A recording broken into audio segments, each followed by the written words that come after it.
अगर तुम एक लुकिज्म फैन हो तो मेरे पास तुम्हारे लिए एक सवाल है। तुमने गीटे किम और डैनियल की रिसेंट फाइट तो देखी होगी, जहां यूए डैनियल ने गीटे किम को मजबूर कर दिया था अपना पावर अप करने पे। और उसके बाद यूए डैनियल के साथ क्या हुआ था वो हम सब ने देखा है।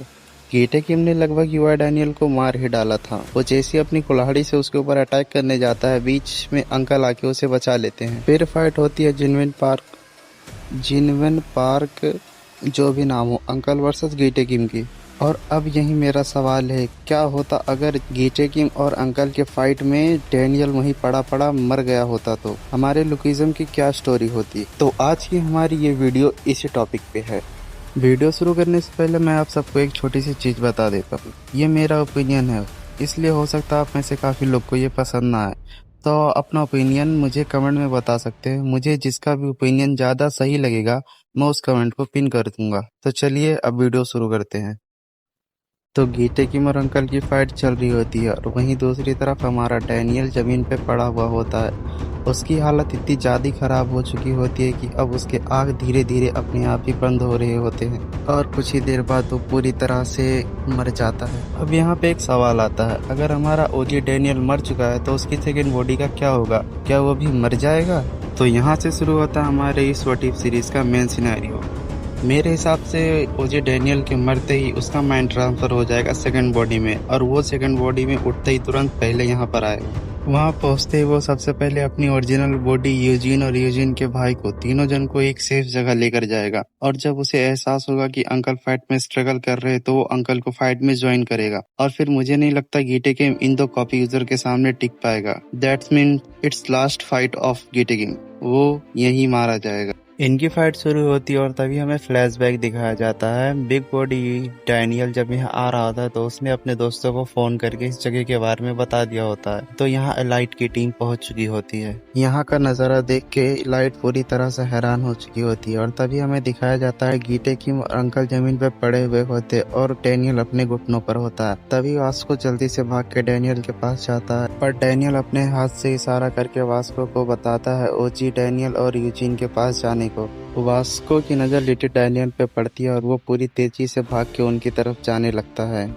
और बाकी की इलाइट टीम इन्हें आके संभालती है। वो सारे मिलके उन्हें जल्दी से हॉस्पिटल लेकर जाते हैं और हॉस्पिटल पहुंचते ही उन्हें पता चलता है कि अब ओजी डैनियल मर चुका है। यह सुन के वास्को और पूरी इलाइट बहुत ज्यादा शॉक हो जाती है। डॉक्टर के पास सुनते ही वास्को और इलाइट की टीम अंदर चली जाती है और तभी वास्को डैनियल के पास जाके बोलता है, मुझे माफ कर देना, सब मेरी गलती है, मैं वहाँ सही टाइम पे नहीं पहुँच पाया। और अंदर सारे लोग बहुत ही उदास हो चुके होते हैं। जे बाहर से खड़े होकर ये सब देख रहा होता है और वो वहाँ से चुपचाप नीचे चला जाता है। वो हॉस्पिटल से निकलकर चुपचाप अपनी घर की तरफ जाने लगता है। जे जो हमेशा डैनियल का साइलेंट प्रोटेक्टर रहा है, वो धीरे धीरे खुद पे काबू खोने लगता है। और फिर वहाँ से सीन शिफ्ट होता है। हम देखते हैं कि कीटे की अभी भी जिंदा होता है, पर उसकी हालत इतनी बेकार हो चुकी होती है कि अब वो शायद ही किसी फाइट में आ सकेगा। फिर हमें हॉस्पिटल का सीन दिखाया जाता है जहां अंकल अब होश में आ चुके थे और जैसे उन्हें ये पता चलता है कि डैनियल मर चुका है, वो फिर से पागल होने लगते हैं, पर वो खुद पर जैसे तैसे काबू करने लगते हैं। और अब अंकल का गुस्सा जेम्स ली को लेकर बहुत ज्यादा बढ़ चुका होता है। अगले दिन तक ये खबर हर जगह फैल चुकी होती है और तभी हमें जेल में एक इंसान एविल ऑरा के साथ आगे बढ़ते हुए दिखाया जाता है। किसी की इतनी हिम्मत नहीं हो रही होती है कि वो नजर उठाकर उन्हें रोकने की भी कोशिश करे और तभी हमें उसका चेहरा दिखाया जाता है जो कि होता है कनपाक।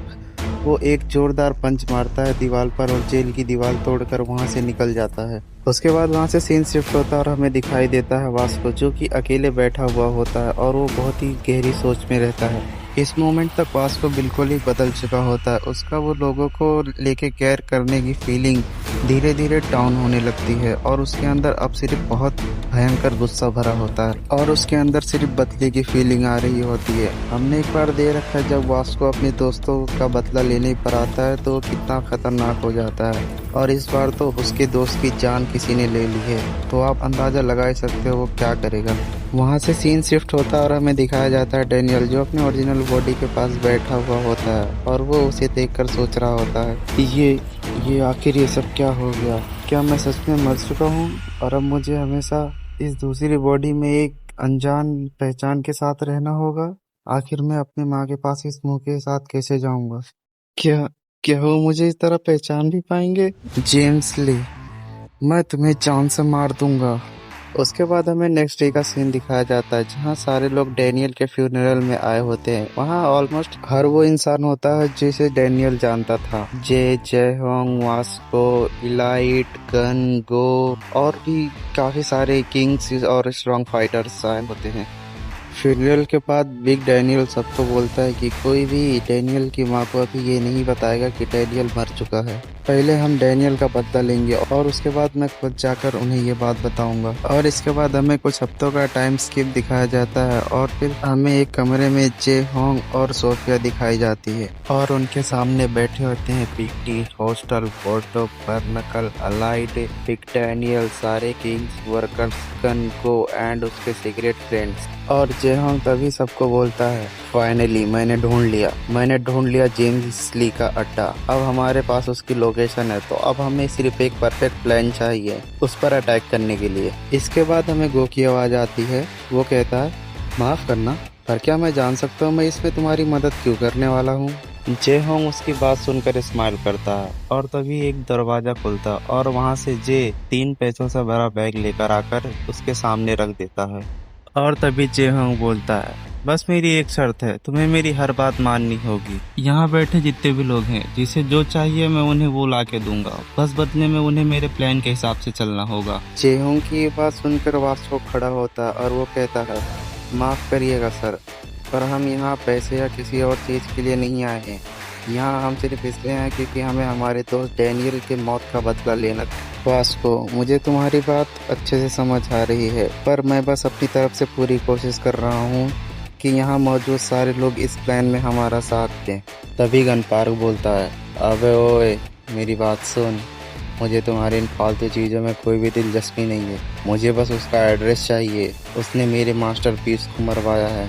मैं अपने इन्हीं हाथों से उसकी गर्दन उखाड़ना चाहता हूँ। गन पार्क की बात सुनने के बाद जेहन उसे बोलता है, गन पार्क, बेशक तुम बहुत ताकतवर हो, पर मेरी बात मानो, तुम अकेले उन सभी का सामना नहीं कर सकते हो। जेम्स ली तो बस एक चेहरा है, असल में कोई उसके पीछे बहुत ज्यादा ताकतवर है जो जेम्स ली को कंट्रोल करता है। और अगर हम बिना प्लान के वहां अटैक करेंगे तो इसका ज्यादा कुछ फायदा नहीं होगा, उल्टा वो लोग वहां से भागकर कहीं और चले जाएंगे।